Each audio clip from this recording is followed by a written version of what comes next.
So students, today we will start with protozoa.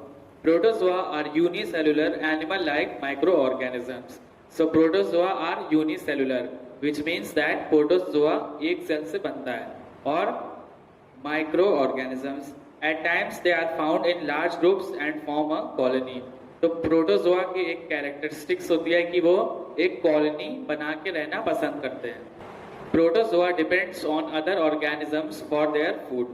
Protozoans need at least some moisture to live. तो protozoa दूसरे animals पे depend होते हैं और उनको मॉइस्चर चाहिए होता है so that they can live. Some protozoa move with the help of Presidophia while others have cilia. So protozoa कुछ प्रोटोजोआ मूव करते हैं. Diseases caused by protozoa. Protozoa are indeed very harmful. There are certain types of protozoan called entamoeba, which causes a disease called amoebic dysentery. The amoeba attacks the walls of the intestine and feed upon the red blood cells. So protozoas are very dangerous. Protozoa बहुत खतरनाक होते हैं. कभी कभी वो disease भी फैला सकते हैं, जिसको यहाँ पे नाम दिया गया है amoebic dysentery. ठीक है, तो इसमें क्या होता है कि अमीबा अटैक करता है किस पे? रेड ब्लड सेल्स पे.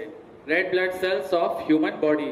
ह्यूमन बॉडी में रेड ब्लड सेल्स होता है, उसी पे अमीबा अटैक कर देता है. नेक्स्ट है सिम्टम्स. इसके सिम्टम्स क्या होते हैं?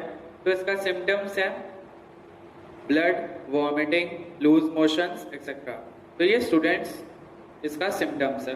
नेक्स्ट है malaria. Malaria is a human beings is called by protozoan parasite called plasmodium vivax. So malaria भी होता है ह्यूमन बीइंग्स में. कैसे होता है मलेरिया? प्रोटोजोन पैरासाइट होता है. ठीक है, एक प्रोटोजोन पैरासाइट होता है जिसे हम कहते हैं plasmodium vivax. This parasites lives in female anopheles mosquitoes. तो ये मॉस्किटो में, फीमेल मॉस्किटो में रहता है. When the female anopheles mosquito carrying plasmodium vivax bite a human being, the parasites are induced into the blood. तो क्या होता है कि जो पैरासाइट्स, जैसे जो मॉस्किटो होता है उसके अंदर प्लाज्मोडियम वाइवैक्स होता है. तो जैसे ही जो मॉस्किटो है वो बाइट करने के लिए जाएगा तो उसी का जो प्लाज्मोडियम वाइवैक्स है वो ह्यूमन बॉडी में चला जाएगा. उसके बाद वो बॉडी में हमारे एंटर हो जाएगा और हमारे रेड ब्लड सेल्स को डिस्ट्रॉय कर देगा. ठीक है, सिम्टम्स क्या है? हेड एक, फीवर, ये सब सिम्टम्स हैं. Vomiting, coughing etcetera.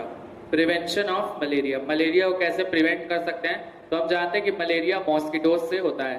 तो अगर हम फीमेल मॉस्किटोज को ग्रो करने की जगह नहीं देंगे तो वो नहीं होगा. हम क्या कर सकते हैं कि वाटर को कलेक्ट नहीं होने देना चाहिए. जैसे कूलर में या पार्क में वाटर कलेक्ट हो जाता है, अगर हम उस वाटर को हटा दें तो मलेरिया के चांसेस बहुत कम हो जाएंगे.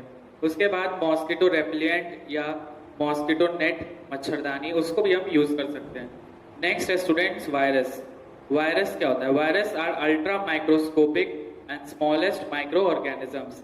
वायरस अल्ट्रा माइक्रोस्कोपिक सबसे छोटा एंड स्मॉलेस्ट माइक्रो ऑर्गेनिज्म सबसे छोटा माइक्रो ऑर्गेनिजम्स में होता है. They are the simplest form of line known to science and are puzzles to biologists because they show some characteristics of living and some of non-living matter. तो ये scientist को बहुत amaze कर देता है. क्यों? क्योंकि कभी कभी इसका कैरेक्टरिस्टिक्स लिविंग थिंग्स की तरह हो जाता है और कभी कभी ये नॉन लिविंग थिंग्स में चेंज हो जाता है. They grow and multiply all living inside cells of plants and animals. तो वायरस बढ़ते हैं, पैदा होते हैं, मल्टीप्लाई हो जाते हैं एनिमल्स, प्लांट्स और ह्यूमंस के अंदर. यहाँ पे देखिए, virus are found in plants, animals and human beings. सबसे अच्छा एग्जाम्पल है इसका कोरोना वायरस जो आजकल स्प्रेड है. शेप उनके कई वेराइटी ऑफ शेप होते हैं, या तो rod shape, spherical, cubical etcetera. Structure क्या होता है? बहुत सिंपल स्ट्रक्चर होता है. There is just a core of nucleic acid और DNA surrounded by a sheath of protein. तो उनका स्ट्रक्चर ये होता है कि एक कोर होती है न्यूक्लियस की, न्यूक्लिक एसिड की एक कोर होती है और वो सराउंड होती है प्रोटीन से. ठीक है, ये उनका स्ट्रक्चर होता है. साइज बहुत छोटे होते हैं and they can not be seen with the naked eyes. Next है harmful effects of micro organisms. Harmful effects क्या है? तो सबसे पहले जो हमारे फूड है उसको खराब कर देता है. नेक्स्ट है जो गोडाउन्स में there are in godowns the farmer store their produce. Godowns में फार्मर्स अपनी प्रोड्यूस स्टोर करते हैं और जो ये माइक्रो ऑर्गेनिजम्स होते हैं उसको भी खराब कर देते हैं। They cause considerable damage to temples, museums and other monuments. तो माइक्रो ऑर्गेनिजम्स टेम्पल्स और मॉन्यूमेंट्स को भी बहुत ज़्यादा डैमेज पहुंचाते हैं। Next topic is food preservation. Most of the food materials consumed by us are equally useful to microorganisms. तो यहाँ पे हम जितना भी फूड कंज्यूम करते हैं they are beneficial for microorganisms.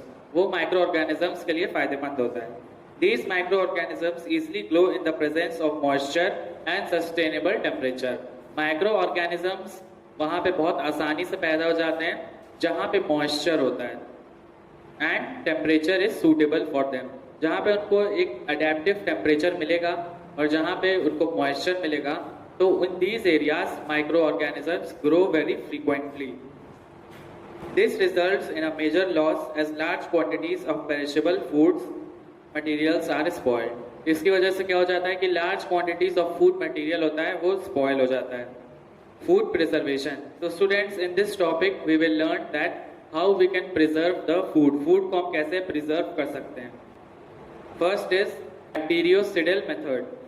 Here the microorganisms responsible for spoilage are fully eliminated using some suitable techniques. तो इसमें क्या होता है, जो माइक्रो ऑर्गेनिजम्स जो हमारा फूड को स्पॉइल कर देते हैं दे आर एलिमिनेटेड, उनको खत्म कर दिया जाता है with the help of suitable techniques.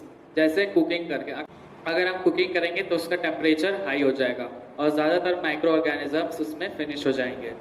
या नेक्स्ट अगर हम उसको कैन में डाल देंगे, कैन में डाल के प्रिजर्व कर देंगे, तब भी वो बाहर सरफेस से मीट नहीं करेंगे और वो जल्दी खराब नहीं हो पाएंगे। Next method is bacteriostatic method.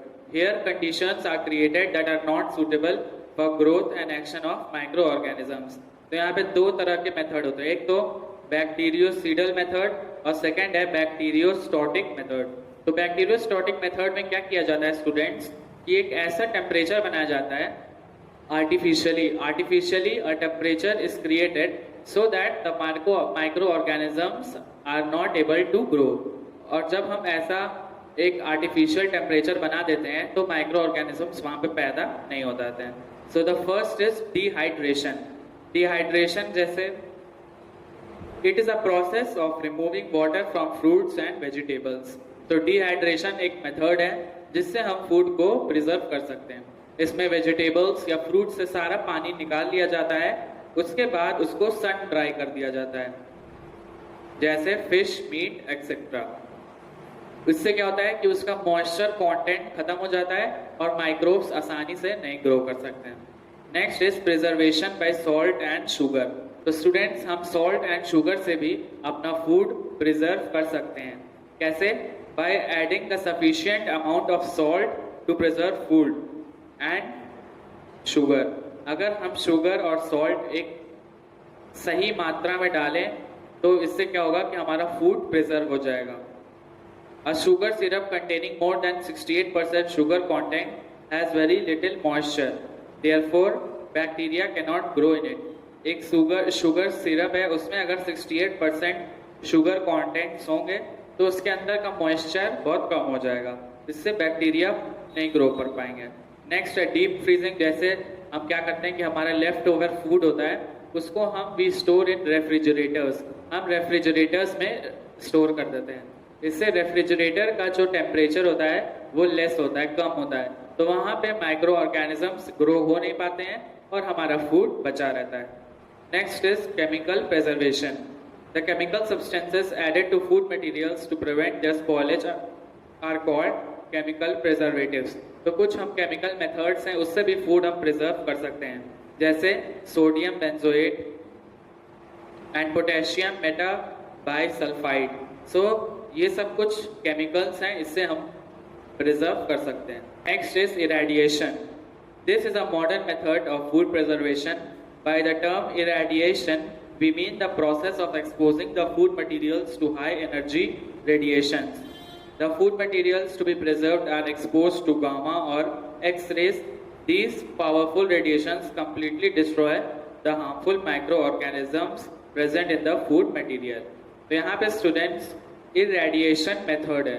इस मेथड में क्या होता है कि फूड को या तो हम एक्सरेज से या तो गामा रेज से फूड मटेरियल एक्सपोज कर देते हैं. जब उनके अंदर से फूड के अंदर से ये रेज पास होती हैं तो उनके जो फूड के जो माइक्रो ऑर्गेनिजम्स होते हैं प्रेजेंट होते हैं फूड में वो मर जाते हैं. इससे हमारा फूड जल्दी खराब नहीं होता है. Next scanning. अगर हम कैन या बॉटल उसमें स्टोर कर देंगे तो फूड खराब नहीं हो जाएगा. So students, these were the various techniques of food preservation. So now students, your chapter is over. I hope you have understood your chapter, and if you have any doubt, you can ask from me. Thank you.